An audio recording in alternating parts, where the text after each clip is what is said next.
बहू सास को मत सताओ। दिशा अपने पति महेश और सास ससुर दामिनी दर्पण के साथ रहती थी। दिशा शादी के पहले दिन से ही अपने ससुराल वालों को परेशान करने लगी थी। वो बात बात पर दामिनी से झगड़ा करती थी क्योंकि वो इस घर में महेश और उसके परिवार वालों के साथ रहना नहीं चाहती थी। उसे महेश बिल्कुल भी पसंद नहीं था, पर परिवार के दबाव में आकर दिशा ने मजबूरन महेश से शादी कर ली थी। एक दिन दामिनी दिशा से कहती है, बहू, रसोई में जाकर भोजन की व्यवस्था कर लीजिए। माँ जी, रोज की तरह भोजन में नमक या कुछ और ज्यादा आ जाए तो मुझे मत कहना। मुझे जैसा भोजन बनाना आता है मैं वैसा ही बनाऊंगी। बहू, आखिर कब सीखोगे आप भोजन बनाना? मुझे जितना आता है मैं उतना ही बनाऊंगी। अगर आपको अच्छा भोजन खाना है तो खुद जाकर रसोई में बना लेना। इतना कहकर दिशा गुस्से में रसोई में चली जाती है। दिशा का ये रोज का था। वो हमेशा अपनी भोली भाली सास से ऐसे ही बदतमीजी से बात करती थी और बेचारी दामिनी अपनी बहू का बचपना समझकर उसकी सारी गलतियां भुला देती थी। अब दिशा रसोई में आटा निकालती है। आज तो माँ जी को मैं इतना गुस्सा दिलाऊंगी कि माँ जी खुद मुझे और मेरे पति महेश को इस घर से निकाल देगी। तभी दिशा 4 लोगों के बजाय 20 लोगों के लिए रोटियां बना देती है। उसके बाद वो सब्जी बनाती है। दोपहर का समय, अभी तक ना महेश घर आया था ना दर्पण। बहू, ये दोनों पता नहीं कब घर आएंगे। चलो हम दोनों भोजन कर लेते हैं। वो जब आएंगे तब आप उन्हें दे देना भोजन। माँ जी, मुझे तो भूख नहीं है, मैं बाद में खा लूंगी। तभी दिशा भोजन की टेबल पर सारा भोजन लाकर रख देती है। बहू, ये क्या, इतना सारा भोजन क्यों बनाए हैं? माँ जी, ये क्या, जब मैं कम भोजन बनाती हूँ तो आप कहती हैं इतना कम क्यों बनाया, और अब ज्यादा बनाया है तो आप कहते हो ज्यादा क्यों बनाया। पर बहू, ये ज्यादा नहीं, बहुत ज्यादा है। अरे इतना भोजन हम 3 दिन तक भी खाएंगे तो भी खत्म नहीं होगा। माँ जी, खाना हो तो खाइए वरना रहने दीजिए। बहू, तमीज से बात करिए। मैं आपकी सास हूँ। मैं देख रही हूँ पिछले कुछ दिनों से आप मुझसे बहुत बदतमीजी से बात कर रहे हो। बात उससे तमीज से की जाती है माँ जी जो उस लायक हो। जब से मैं इस घर में आई हूँ मुझे नौकर की तरह आप इस घर में इस्तेमाल कर रहे हो। अरे काम की भी कोई सीमा होती है। मैं भी इंसान हूँ, कोई मशीन नहीं जो आपके हर इशारे पर नाचती फिरूं। बस करो बहू, बहुत जुबान चलने लगी है आपकी। मैं आपको कुछ नहीं कह रही हूँ, इसका मतलब ये नहीं कि आपके मन में जो भी आता जाएगा आप वो कहते रहोगे। तभी दर्पण और महेश घर आ जाते हैं। उन्हें देखकर दिशा रोने का नाटक करती है।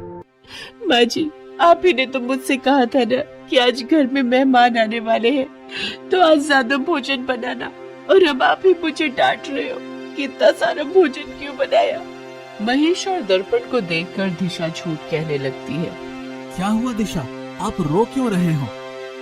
देखिए ना महेश, माँ जी ने मुझसे कहा कि घर में शीला काकी का परिवार हमारे घर भोजन पर आ रहा है, तो मैं उनके लिए काफी सारा भोजन बना दूं। अब माँ जी के कहने पर मैंने इतना सारा भोजन बना लिया, और अब माँ जी मुझसे कह रही है कि इतना सारा भोजन क्यों बनाया बहू? तेरे बाप के घर से लाई थी क्या राशन? मुझे बहुत बुरा भला कहकर माँ जी मार रही है। ये सब क्या है माँ? इतना ही नहीं, माँ जी ने मुझसे कहा कि बहू तुम और तुम्हारा पति महेश अब इस घर से कहीं और चले जाओ, और माँ जी मुझे धक्के देकर इस घर से बाहर निकाल रही है। ये सब क्या है माँ? दिशा आपकी इतनी इज्जत करती है और आप उसके साथ ऐसा बर्ताव कर रही हैं। अरे महेश बेटा, ये बहू झूठ बोल रही है। मैंने इससे कुछ नहीं कहा। बदतमीजी तो ये मेरे साथ कर रही है कुछ दिनों से। बस करिए माँ, झूठ की भी कोई सीमा होती है। दिशा आपकी कितनी इज्जत करती है ये मैं बहुत अच्छे से जानता हूँ। महेश, माँ जी कई दिनों से मुझसे यही बात कह रही है कि बहू अब तुम दोनों अलग हो जाओ। माँ जी के ताने सुनकर मैं बहुत परेशान हो चुकी हूँ, इसीलिए मैं अपने मायके जा रही हूँ। रुको दिशा, मैं भी तुम्हारे साथ चल रहा हूँ। दामिनी यह सब देखकर रोने लगती है।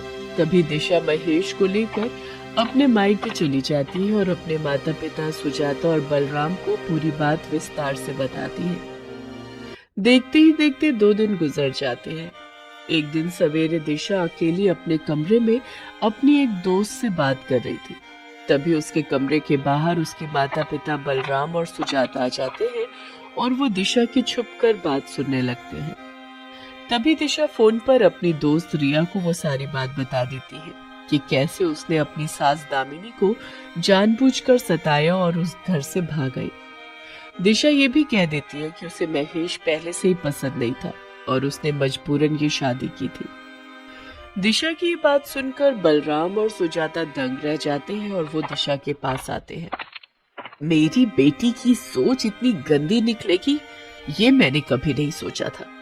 दिशा, आप अपनी सास को सताकर वहां से आई हो, ये आपने ठीक नहीं किया दिशा। आज हमें आपको अपनी बेटी कहते हुए भी शर्म आती है।